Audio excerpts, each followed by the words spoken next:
Hi, my name is Tori Newton. I'm the co-founder of Stone Set Paving. It's actually our second time at the home show. We came in October and we're back again because we had such a great response from the October show. The home show exceeded our expectations last year, definitely.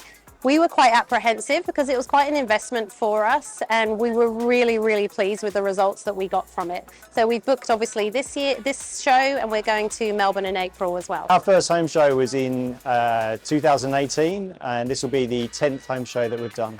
Yeah, so the reason this is number 10 is, the fact we can see the results each time. We're having very good conversations with people. We're talking to people who are, exactly our target demographic, our target audience. So yeah, we're already sure we measure the results from every single show, each time we can see we're getting a return on investment.